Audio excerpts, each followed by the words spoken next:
Mga kakadalawang oras na, alas 3 na ibig sabihin. Kahit ang hapon ka na lang.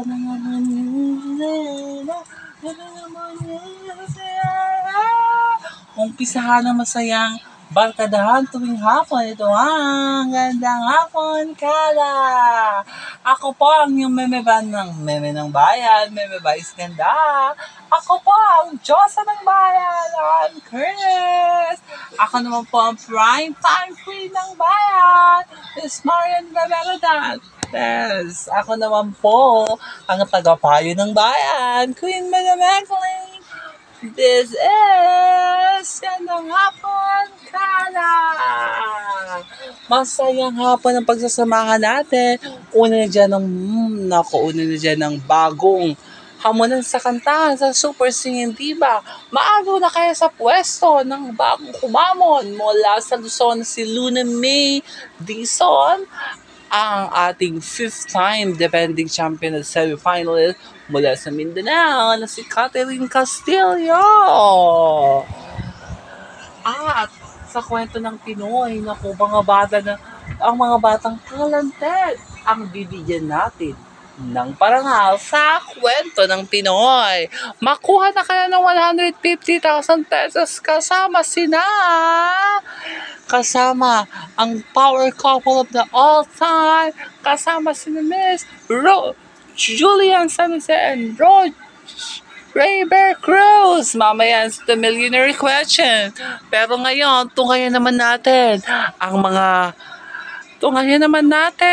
kung makuha ng 150,000 pesos dito sa The Millionaire's Question. Galingan sa pagsagot. Kailangan ang 10 katanungan ay matama mo ang sagot ng puro tama para mauwi ang tumatangginting na jackpot prize na 150,000 pesos. Tumutok na sa game show na kung saan bawat tanong pwede ka maging The Millionaire's Question. Ang players natin for today, nakaisang power couples ng GMA. Please give it a 4. Limitless Queen, Julia San Jose, at isa sa hinahangaan dance floor, Heartthrob, Rayber Cruz. Hello mga madlang kada! At hello po sa mga nanonood. It's a pleasure na makakapag-guest dito sa The Millionaire's Question dito sa Gandang Hapon Kada. Okay, makuha mo kaya ang 150,000 pesos na jackpot prize. Kaya galingan nyo dahil bawat tanong ay katumbas na 5,000 pesos.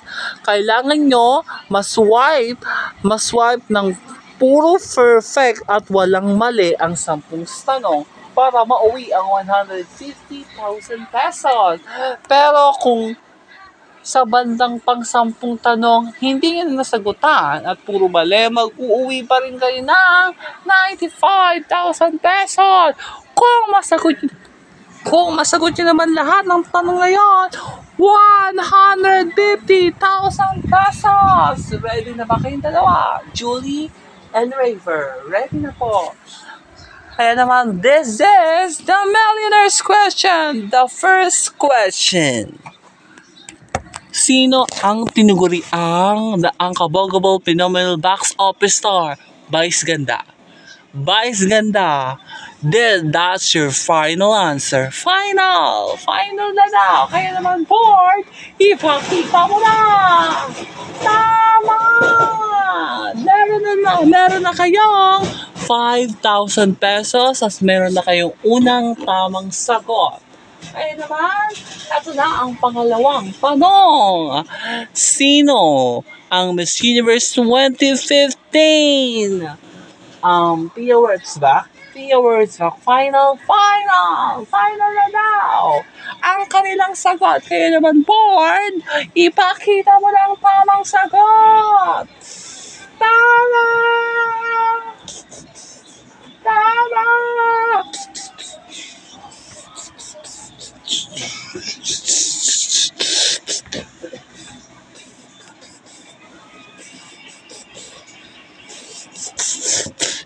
Meron na kayong 10,000 pesos. Kaya maganda na kayo. Ito na ang third question for another 5,000 pesos. Ano ang binigay ng witch kay Snow White? Go! Apple, final daw. Kaya naman board, ipakita mo na. Correct! Correct! Meron na sila. 15,000 pesos. Ready na for another 5,000 para makuha ang 20,000 pesos. Ready? Kaya naman, next question. Sino ang girlfriend ni Mickey Mouse? Minnie Mouse. Final. Kaya naman board, ipakita mo na. Tama.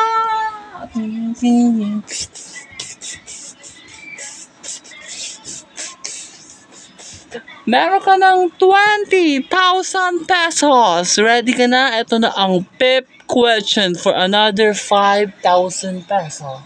Sino ang kaibigan ni SpongeBob SquarePants? Patrick Star, final na kayo board, ipakita mo na. Oh my gosh! 5 more question na lang. Panalo na kayo ng 50,000 pesos. May kinakabahan ako. This is the 6th question, okay? Meron na kayong 25,000 pesos.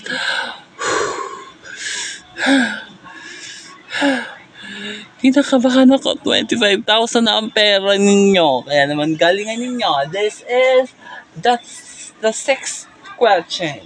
Saan nagtatabraho si SpongeBob SquarePants? Go! Pineapple. Grocery, final. Wait lang. Final! Nag-final na siya. Wala na. Nag-final na kayo at hindi na pwedeng palitan ang sagot ninyo. Kasi nag-final na kayo. Kung hindi pa kayo nag-final, at nagbigay kayo ng ibang pagsagot, yun, mas tatanggapin namin. Pero nag-final na kayo, kaya hindi na natin pwedeng palitan ng sagot. Grocery ang sagot nila, kaya ng board, tama ba sila? Pakita mo na ang sagot. Board, pakita mo na.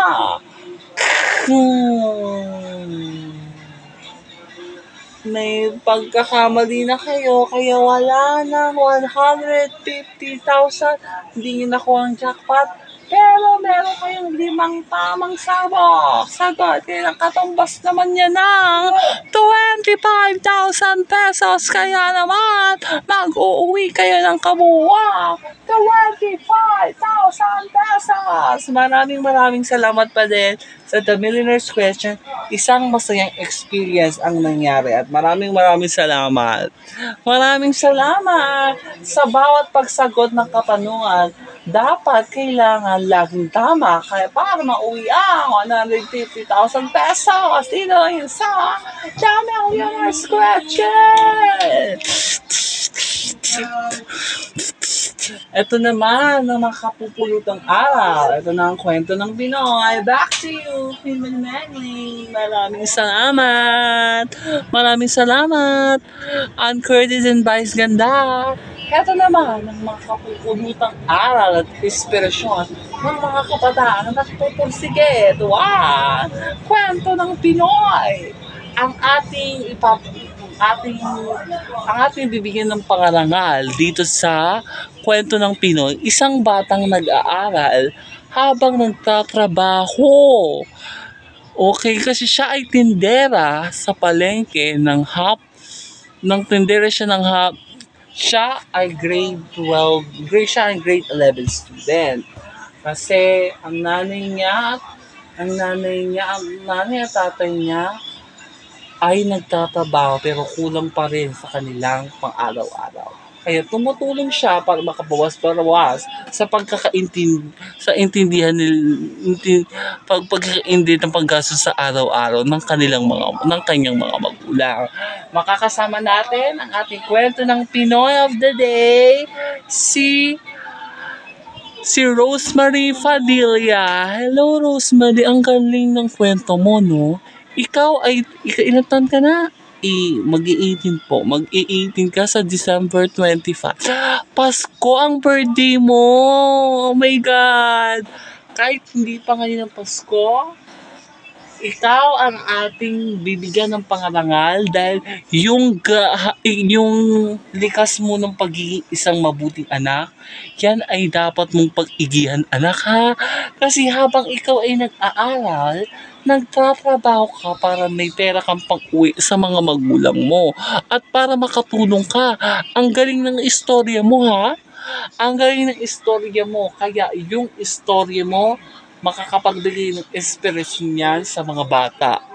Sana hindi sila maging katulad ng ibang tao na hindi tumitigil sa kanilang pag-aaral.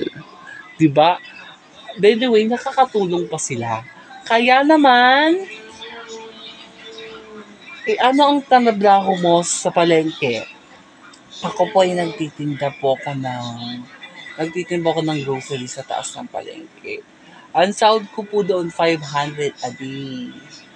Simula 5 ng madaling araw hanggang 12 po. Pag uwi ko po ng bahay, nag-online class po ako para makapag-aral po. Kasi po meron naman po kaming wifi na nakakabit po kami ng kapitbahay. Nakakabit po kami sa kapitbahay. Kaya, ang galing ng istorya nyo, di ba? Dahil yung istorya nyo, ang laki-laki ng kwento. Sana yung mga manonood ng bata, ano ang masasabi mo? Kung nahihirapan kayo sa buhay, hindi hadlang yung magiging mahirap para sa pangarap na gusto mo. Kung gusto mo makapagtapos ng pag-aaral pero wala kang pera, magpursige ka. Katulad ko, habang ako ay nag-aaral, nagtatrabaho din ako para makatulong sa pamilya ko. Palakpakan naman natin si Rosemary. Yung 20,000 mo, dadagdagan ko ng 80,000 para mag-uwi ka ng 100,000 pesos! Maraming salamat po! Malaking tulong po ito sa amin. Kasi nahanga ako sa story yung ipinakita mo. Yung story yung pinakita mo, tagos sa puso. At masana marami ka pang ma-inspire na kabataan. Okay? Palakpakan natin muli si Rosemary. Siya ang ating kwento ng Pinoy of the Day. Maraming salamat, Rosemary. Katangi-tanging mga kwento at inspirasyon ang ating bibigyan ng pangarangal dito lang sa kwento ng Pinoy. Susunod na ang Super Cindy. Kaya naman, take it away.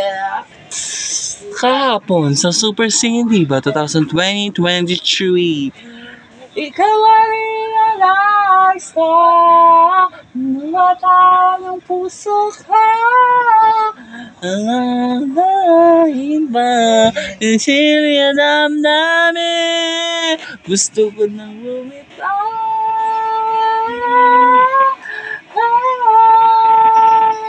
Ang nagwagi sa araw na ito at nakakulang average score of 96.6% ng kampiyon na magwawagi ngayong araw na ito ay ang dating kampiyon, Catherine Casiliano ng Mindanao. Congratulations ngayong araw!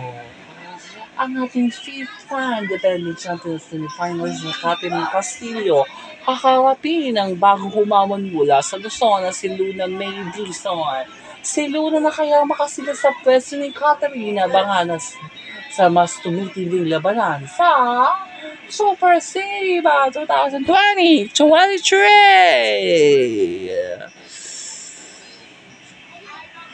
Galingan sa pagkanta para ang boses ay umangat sa madla. Ito ang Super Saiyan Diva 2023.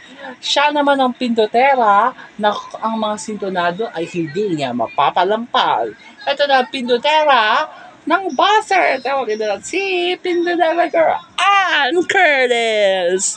Hello, I'm Ann Curtis.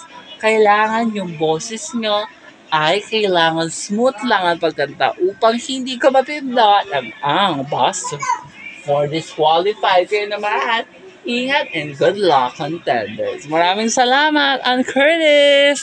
Galingan ng singing para matandaan ang criteria for judging. At ito naman, ang magbibigay sa kanila ng mga word of wisdom para galingan pa nila ang pagkanta ng ating mga hurado. Starting up Stellar Diva, Miss Between Escalante, Negasang Sharon Coneta, Fearless Diva, Miss Jonaline Liray, at ang ating punong hurado, Miss Regine Velasquez Alcacid.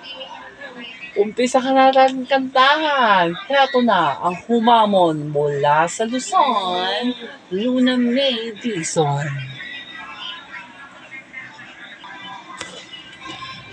Ikaw pa ang pag-ibig mong hinintay, ang pag-ibig na hinay. Ikaw ay pag-ibig kahit maintindihan, parang huli ay magpapalala. Ang pag-ibig ay aking minamahal, puso'y di naintindihan. Ikaw pa rin ang nais ko ay pag-ibig mong tunay, aking mahal, aking walang hanggan. From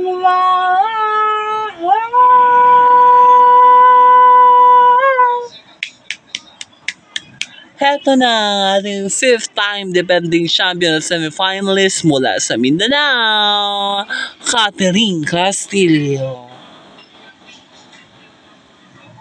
Stay in my heart, in the shedding in my dream, wistful in the night, listen to the east, I feel rain in the flame, wisdom in the sea. It will sink in, we'll be here. Face it in my mind, it's shaking in my ears, in my raining, falling down. Ears make me froze, fly in my mind, lurching in the flight, and let's get loud. And this is it, my life, whisper I feel love in my fire.